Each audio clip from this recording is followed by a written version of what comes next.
Welcome everyone to a special episode. We're telling the tale of a man exposed to radiation. He thought he was getting superpowers, but really, he just got hospitalized. Okay, not quite accurate, sir. Welts. Is this made up or is He this also a movie had plot? to get treatment. Is this made up or is this a movie plot? It's just made up. Okay, It's cool. just- Because I didn't recognize the movie. I mean, I'm honestly, if you watch Hallmark enough, there's probably a guy, well, who got there should be a radiated. movie about a guy who wants to be a superhero so bad that he tries to do everything from the movies that got superheroes. Like he I'm gonna starts do it. like jumping in like chemicals, and he starts like getting bit by crazy spiders and stuff. Well, first he irradiates his spiders. Yeah. Yeah. And then he gets bitten by the irradiated I mean, spiders. it's probably like just gonna be a show about a guy dying. It's gonna be 20 minutes, It'd be you know. kind of really sad. Yeah, that's not gonna be fun. But then we could do the good twist at the end where it actually works, though. Okay. Yeah. Then Well, he's I mean, a I guess then superhero. for real, guys, everyone, welcome to another episode of the Evil Safety Dudes podcast. Pow, pow, pow. We are in the studio today, sending you guys another recording, being a little ridiculous. We're a little amped up as usual. My name's AJ Hanscom. I'm here with Aaron Iacino, an occupational safety and health nurse. And I'm here in the Fort Podcast booth of the IBC Training Center in Sioux City, Iowa, with my co-host, Mr. AJ Hanscom, What's up? who is a super slick hair do guy. SSH. Did I get that right? Yeah, I am an SSH. I got mine for the construction and the general industry, which was But fun. did I get the acronym right? It is, yeah. Super slick hair. Super slick hair. Oh my gosh, I didn't even catch that. I thought you were just being a goof. Well, I Super was, slick but hair. I was botching your acronym on purpose because I 'Cause honestly have a hard time remembering The the last acronym. time we said it, you had them backwards. So this time you just skipped it in general. You were Yeah, like, no, yeah, I'm not even. Yeah, but what is it? A specialist? It's a specialist in safety and health. And you got that for both the general industry and the construction As industry. did you, which is always what surprises me that you can't remember it. It's your own credential, man. Well, it's an acronym, so if I'm not teaching it every day. Then Just as long as you don't just make up another one. You caught me so off guard with that last time when you were like, all right, we're going to talk about an AYWXOP. And I'm like, what is that? we And you're need like, to I don't make know. up acronyms. Just That's how we inventing need them. to do it. But our podcast is about how not to die at work. Yes. From everything Very from important. getting electrocuted because you didn't lock and tag out something to getting punched in the face with workplace violence. Ouch. It's Or getting all irradiated. by a radioactive spider that runs a bad x-ray machine that he didn't inspect and it had a cracked housing. I got bitten by a radioactive employee. I became man. I'm Okay. super regular. What is this podcast about today? This one in particular is supposed to be over injury and case management, even though we've already just had too much. ICM, Injury Case Management, Case another Management. acronym. It's another acronym. Okay, cool. Before we get into that, what's new? What's going on with you? I mean, not tons, holidays are upon us. And so just trying to be good, making sure I'm not, crazy overdoing my insane diet, but Did at the you same say time. that last time? No, last time I was bearded. Oh, yeah. I'm still bearded. Yeah, the beard time is still before here. that was it was hard to work out. Well, with yeah, because, everything going on. Thanksgiving and, Yeah, I mean, it was. I gotcha. Okay. So what's the one this time? I'm just trying to be good, man. Okay, I got maintain cookies. no gain. Right? But I thought you tried to gain weight. Right now I'm so trying you to gain actually weight. Tried to build more muscle. That's right. I'm on the Which is verge weird. of being. We're always opposite in our health Yeah. scores. You're like, I'm trying to gain weight, and I'm Yeah. like, I'm trying to lose weight. Oh, I just passed my BMI. I'm almost in. I don't want to oh, hear about your bowel movements. I don't think anybody else wants to hear about your BMs. dude. BMI. Okay. All right, but, sorry. Another acronym. Another Okay. acronym. My body mass index. Oh, okay. Yeah, I am 0.2 away from being obese now. And bodybuilders don't even care about that because Yeah, that doesn't account for muscle mass, right? Right, Fine. correct. It's kind of like it's supposed to be for your average person who's not Okay. trying to produce a ton of muscle and stuff like that. But Right. Yeah, Okay. so, as a you're gonna bodybuilder, be I was pretty super excited. Fit, but technically obese. Yeah, I'm right, almost there. I'm at a 29.8, and once you hit 30, you're technically obese. Okay. So I'm probably that. But Well, all right. So because that's of the gut, we've but talked not in a about good me and way. my eating habits, and of course Okay. how obese I'm trying to get. So what's going on with you right now in this holiday season? I'm still bald. You're still bald. Yeah, and hadn't noticed. I still have a crooked nose. That's still going on with me. Well, at least you're not bald and a crooked nose and weird looking. You're just regular looking with bald and a crooked nose. Some would argue that. Oh, no. Yeah. I've been said I'm a dead ringer for Screech before. Oh, no That's what I've been told. And I grew up watching. Too. I heard he's dead. Screech? That's what I heard. I don't know. We should fact check. Yeah, that's one that needs to get Googled. And no then way. I heard John Lovitz. What? Which I no diss to John. It is, but he's a cool dude and all. But I don't want to be, say I look like him. Maybe I need to get a picture of him and then just and Photoshop the hair. I've also recently heard Gargamel from the Smurfs. That's okay. And I actually see the resemblance there. When I don't shave my head and I keep it gets long on the side and it's bald on top. And I got this big old Italian German crooked nose. You get that Friar Tuck going. But I'm definitely not trying to kill 3-apple tall blue creatures and turn them into gold. So, maybe in looks only, but not in deed. Okay. Right. I mean, anyway, that's us. That's what we're up to. Eating a lot and chasing Smurfs. Yeah, for cool. sure. Let's see here. Do you have any real life OSHA case studies kind of related to our injury case management? Man, when it comes to injury case management, there are so many. I mean, there's good personal stories. There's good stories I've just heard locally. There's good stories I've actually seen on the news. This was a good one. This was a good local story that we picked up. True story. We had an employee, and we're just talking injury case management. And, guys, that's kind of what we want to focus on today is managing that case beginning to end, cradle to grave, making sure that employee is taken care of, back to work as safely as possible, that the OSHA case is handled correctly, all of that stuff. And so that would be weird if an employee was born on your job and died cradle to grave. That's kind of extreme. It's different cradle to grave. But Aaron. I know Gosh. what you mean, from the actual moment injury to complete return to work full duty. Right. Yeah. But no, yeah. I was just thinking of another weird movie on a job site. Someone has born a baby into the company, and that company has them until they die. Okay, I like it. Yeah, that's kind of weird. But anyway, sorry. Go ahead. That's pretty good. So, employee got injured at work. It was an interesting injury that actually should be covered in another topic. But forklift fork had come loose. It was actually the type of fork that could be stored in the mast of the forklift, and it wasn't secured properly. It came loose. It fell down and struck the employee in the back of the leg and gave him a pretty good cut. It got handled right there. Got cleaned up. It wasn't hardly bleeding too much. Got bandaged up really good. Didn't need stitches. Did not need stitches. Okay. It was done in 15 minutes. So first aid only. First aid only. Okay. So it was not super even duper easy. Recordable on an OSHA log. No, at this point, no. Right. Okay. So everything was fine. Safety person checked up, followed in with the person, asked them, hey, is everything good? And from what I was told, apparently they kept following up on him. How are things? How's that injury? Should we send you to the doctor? And they were trying to be real sensitive toward this becoming a recordable. And the employee is the one that actually ended up bungling the whole case. They were just kind of a tough person, just decided, I don't need no help, and hadn't changed that bandage. Hadn't done any care for themselves, been showering with this big leg bandage on. That's gross. Yep. And then finally, how it came to a head was another employee that worked near the injured employee came to that safety person and said, hey, this person I'm working with smells like dead fish. That's really gross, man. Yep. So the safety person approached him and was like, hey, so what's going on with the leg bandage? How's it doing? They're like, oh, no, I've been changing it, giving it fresh air all the time. It's really doing well.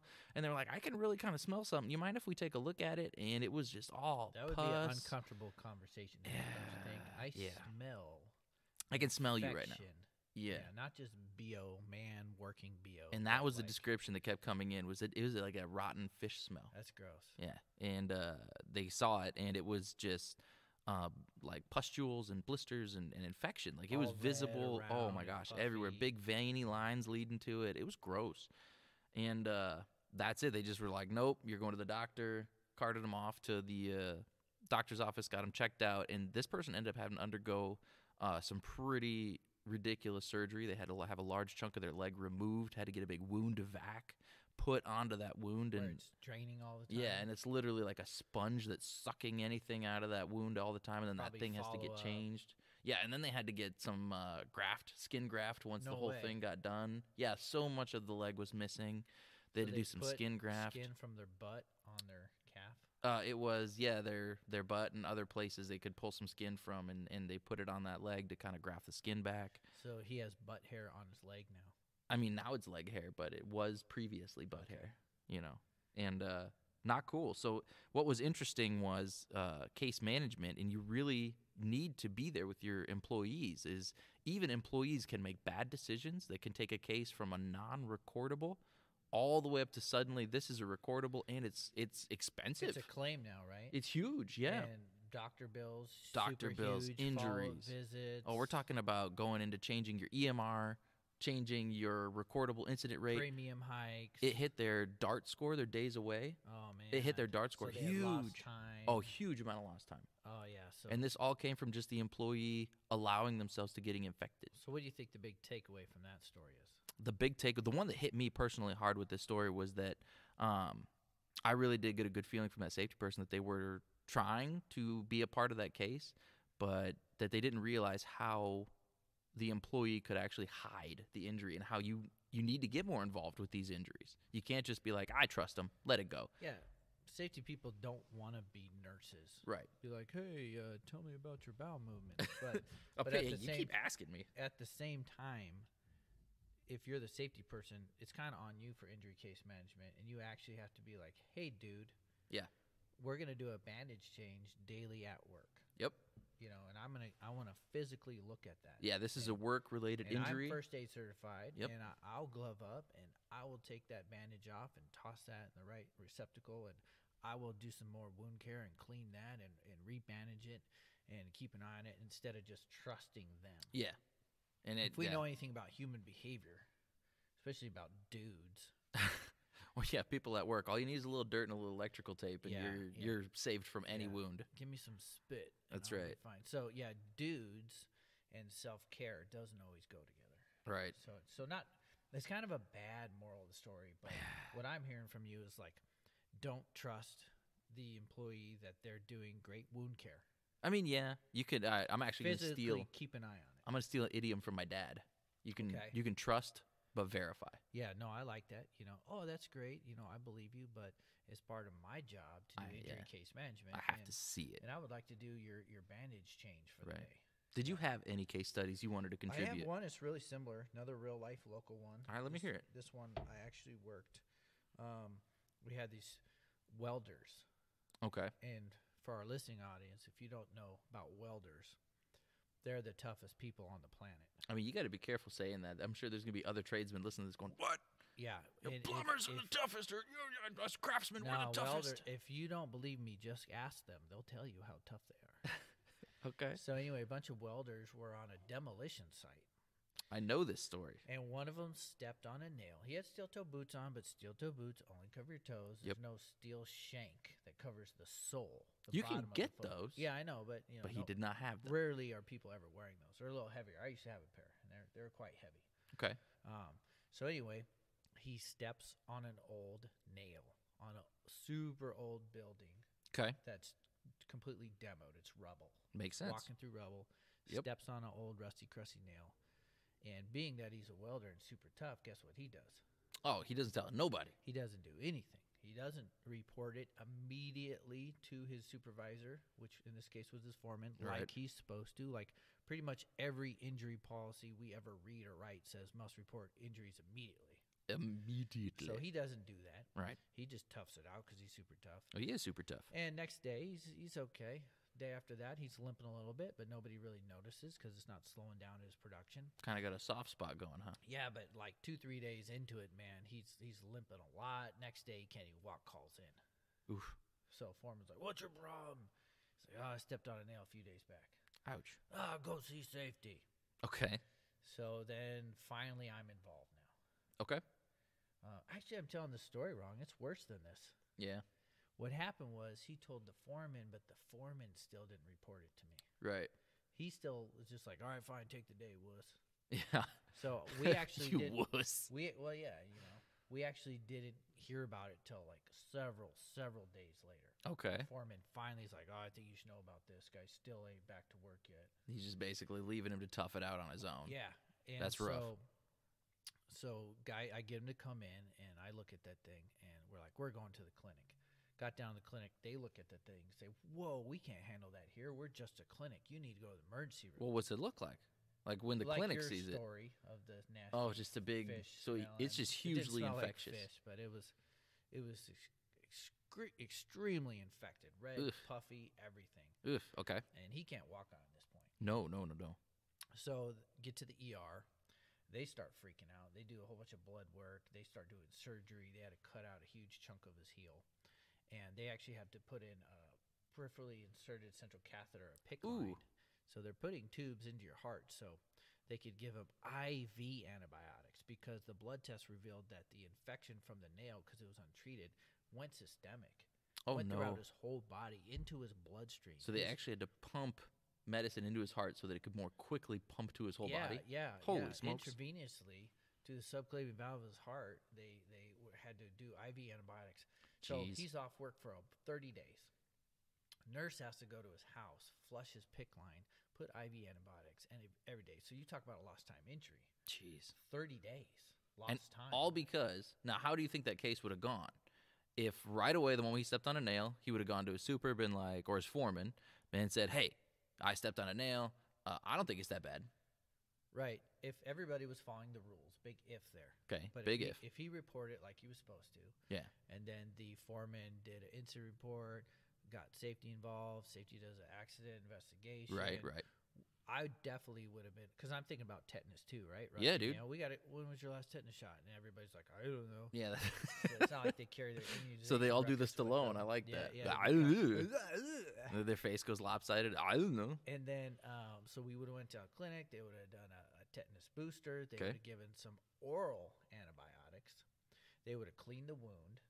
And so what? And he actually would have been back to work the same day. So end game would have been completely different. No infection. Lost time, no restricted duty.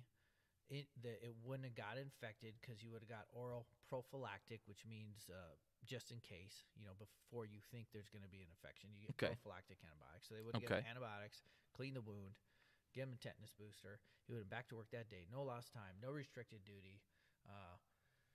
It would have been recordable because of the prescription antibiotics. So, okay. But not reportable because the hospitalization and everything. Yep. So, again, if people just follow the rules, and that's something they don't realize, is we report injuries to investigate and make sure they don't happen again, but also just in case they end up going bad on you. You have physical evidence in the incident reports that they happen at work, so now the insurance carriers aren't fighting that it's not even work-related, and it's work comp fraud. It's easy to get covered. Yeah, so... bad management on all accounts, on all stories. Yeah. Okay, cool. So, any thing you got on like OSHA from OSHA on this? Kind of. Now, this is something that's been going on recently. Is OSHA has wanted online updates. So when you submit your OSHA logs to the government, you're talking about the electronic reporting. They want the electronic that reporting. Came out a few years back. Yes. So it's not like crazy brand new, but I mean, it's new. We still come across a ton of employers not doing it who have over 20 people who have NAICS code that requires electronic reporting. Don't even know they're supposed to do it. Don't even know they're supposed to do it. All right, so what's your update on that? Okay, so the electronic reporting is actually really easy, and I had a client that had submitted it dutifully. They did it. They did it. Came right up to the beginning of the year. There's a time limit. Yep, and they had their log done. They were like, all right, cool, let's submit it to OSHA.gov. Went on, logged in, entered their data, boom, submitted it. But like a month or 2 months later, they get an email from the Bureau of Labor Statistics asking for their OSHA logs, BLS.gov. It was state? I believe it was the state. Yeah, that makes sense. It was the state's Bureau of Labor Statistics. Okay. And they said, hey, we would like your OSHA log information. And so they kind of just read the heading or maybe like the first paragraph of the email and was like, oh, shoot, we already did this, and ignored it. Yeah, I already submitted Blew it off. So they must have not known I submitted it. I don't have to. And then maybe about a month later, got another reminder. A month later, get another reminder. But this one all of a sudden comes with some scary wording of, if you don't get this to us, you will be audited. Ooh. Yes. And so they reached out to me. AJ, what the heck is this? I already logged in. I already filled this out. I did all this stuff. I did my record keeping like I was supposed to. Why am I getting audited? And I'm like, oh, holy crap, this is from a different source. You submitted to OSHA.gov, the feds. This is your state asking for that information, which they can ask you for. And they were like, oh, so what do I got to do? And I helped them log in. They entered the data, completed the summary, and then hit submit, and then it was over. Okay. They said, thank you for the data. Have a great rest of your year. So they didn't realize that another government agency was asking for the logs. Correct. Okay. And The they just state. assumed it was done. Yeah. Yeah. And I think technically in Iowa, it's both state at that point. State. But no, when you electronically submit, it's not to the state, is No, it? It's to the OSHA.gov, feds. yeah. Yeah, okay. So they submit it to the feds, but then the state was asking Yep. for it. Okay. So that makes sense. That's a good story. A lot of people might not be And that's aware new, of that. yeah. That's something that's always going on, so. All right. Well, to the main topic today, employee injury case management. Why do we want to do this? Oh, man. Well, we want to make sure the injured employee gets the best care they can. We want to make sure that the employer gets protected from premium hikes, EMR hikes, DART number increases, bad OSHA logs, all that super bad for business. So it benefits everybody when you have an injury to get the employee that's injured healthy and back to work full duty as soon as possible. Oh, yeah. And there are some tricks of the trade. What do you got for tricks of the trade? How do we get employees who are injured to return to work full duty as soon as possible? Now, one of the best ones is to actually be there at the doctor's office with the employee. Have you done this before? I've done this before. This is something I have done. I have done this as well. One time I took a guy in and I had no embroidered polos. You just looked like a guy. I just looked like a dude. An evil safety I dude. didn't look like an evil safety dude. I just looked like a dude. So you just get rid of safety. You just look like an evil dude. Yeah. Okay. And the doctor assumed I was his brother or friend, just somebody who's giving him a ride. Okay. Okay. So the doctor is not speaking in great terms and doing things benefiting the employer. The doc was like, "Hey bud, how you feeling? You want me to give you another week off so you can go golfing?" Oh, snap. Yeah, straight up. Witness Wow. that. Doctors don't get OSHA training. They don't know about recordable logs. They don't care about premium hikes and EMRs and that company losing $1 million contract with the plant because their EMR went over one. They don't know. They don't care, a lot of them. Man, we should do a whole podcast on EMR, by the way. Yeah, that wouldn't be a bad idea. So then Maybe the not terribly thrilling, but No. yeah. Then the doc looks at me and he realizes he doesn't actually know who I am. So he asks me. He's like, "Oh, who are you?" Because I'm right there in the exam room, with him. Because this injury wasn't anything that needed to expose anything, Right. So anyway, so I go, "Oh, I'm the safety dude." Yeah. And his eyes lit up. He's like, "Oh, snap." Like in his mind, I can see. He's like, Gears are turning. Man, I just kind of, busted myself. Yep. So then he got real professional and proper. But All of the sudden. Yes. Had I not been there, that would have went another 7 days lost time. Jeez. So, yeah, being there is important because Yeah. we could hear what the doctor's saying. We don't have to get it secondhand from the employee. Yep. We could kind of steer it. We could say, "Hey, doc, are you getting ready to prescribe lost time? Please don't. This is only a sprained ankle or a sprained elbow or a sprained wrist. Right. We have plenty of light-duty work that, Right. if it's a bad ankle, we could keep it iced, elevated, and immobilized." And in the state of Iowa, light duty is the absolute best way to go for not only the company. Don't worry, we're not just focused on the company. My highest priority is always the safety and health of the employee. And so the best form of care you can get for that employee is light duty. Because when you send them home, well, in Iowa, not every state has the same numbers, but in Iowa, you can only earn 2/3 of your take-home pay.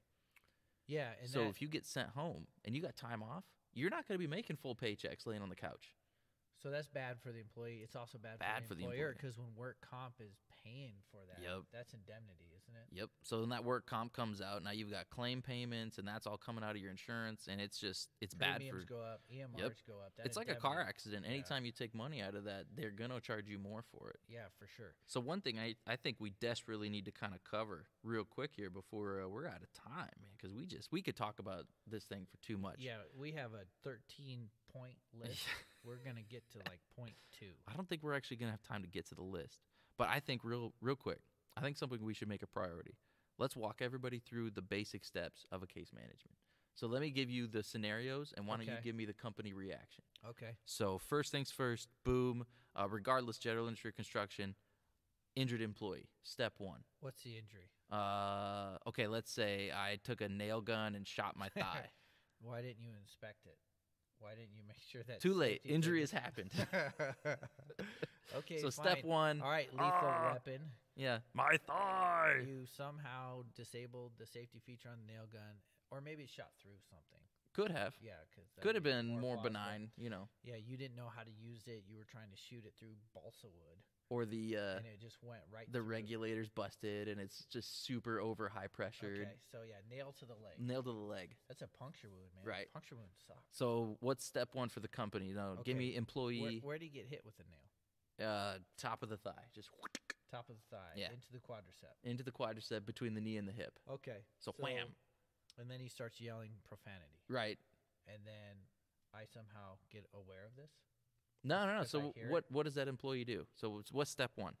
Okay. Well, they need to seek medical treatment. Okay.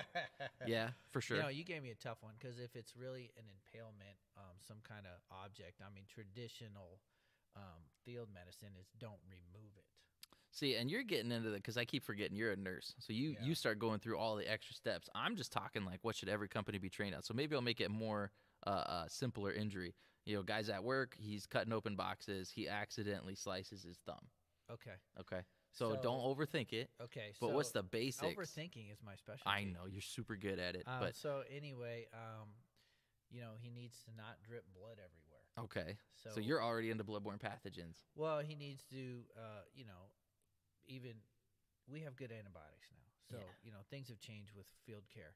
So he could just like cover it, put pressure on it so it's not dripping. Okay. And just like get to the bathroom or the break room where there's fresh running water, start cleaning that wound, getting some paper towels, putting it on there. He needs to report that right away. There you go. That's sorry. I was just trying to say it without saying it. Step one should be reporting the injury. Yeah, well, first aid.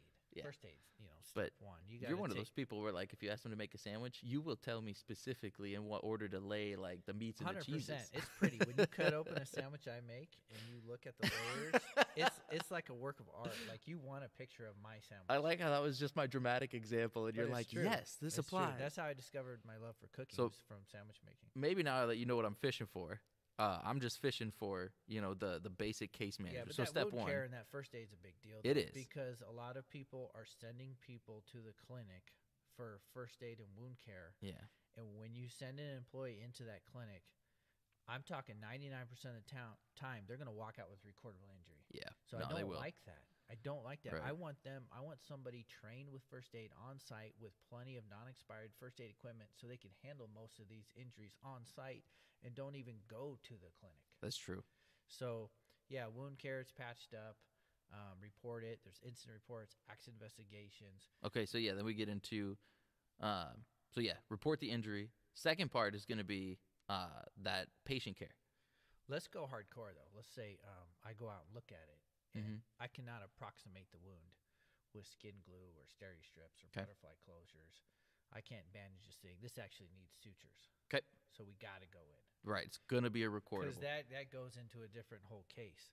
You should have already chosen a company clinic that's going to be sensitive to your recordable injury case rates that are going to actually allow you to give them standing orders how to treat their employees. Yep. You know, like use glue instead of sutures. Never prescribe 800 milligrams of ibuprofen. Right, It- just take as necessary for pain, stuff like that. If you're going to say take ibuprofen, we're telling the doctors we'll sign up with you if you follow these standing orders, and one of them is if you're going to prescribe ibuprofen, prescribe it at over-the-counter dosages. Yeah. You know, there's so many standing orders in there. you Oh, know. there, yeah, Don't for sure. just hey doc, don't just give everybody time off. We Right. have light duty. We have a lot of light And duty. if There's you so wanna much see needs to our get done. light duty jobs, I will furnish you 10 different light duty jobs, one Yeah. designed for each limb of the body or joint. Inventory, SDS booklet maintenance. I mean, there's so much counting and accounting for safety that needs to get done that light duty guy could do that I guarantee you is not getting done. And then we got to stay on the doctor. Hey, why isn't this patient released full duty to work yet. Right. Stay on Or top. going to the follow-up appointment with the employee so the doctor's 100%. not sitting there going, you want another golf day? Yeah. How you feeling? I'm feeling good enough to 100%. walk. Oh, cool. You want to go play basketball? If it's recordable, make sure it gets on the log within 7 days. Right. Actively updating your OSHA log throughout the year instead of just compiling all of it at the end of the year. Man, we're out of time, dude. I know. We didn't scratch the surface. I didn't even get to my list. Yeah, and I got a ton of more wicked stories. Oh my gosh. So you know what? I think what we're gonna have to do is maybe not every other, Part maybe a little D. further. Part D. We'll do a part 2 and a part 3, and we'll eventually get to some more recording. Part tertiary. Tertiary? I don't know. Part tertiary. Well, no, tertiary boom on like a boom lift. No, I followed you. Yeah. But I wanted to put Yeah. 3 into it. Okay, So I got you. part It tertiary. was punny. I just didn't understand. That's cool. All right, cool. So we're out of time. We folks. are. Thanks for tuning into the Evil Safety Dudes Evil podcast, Safety where we're all Dudes. about how not to die at work. Please don't die at work. Until next time, from AJ and Aaron in the podcast fort, we say Adios. 5,000 G.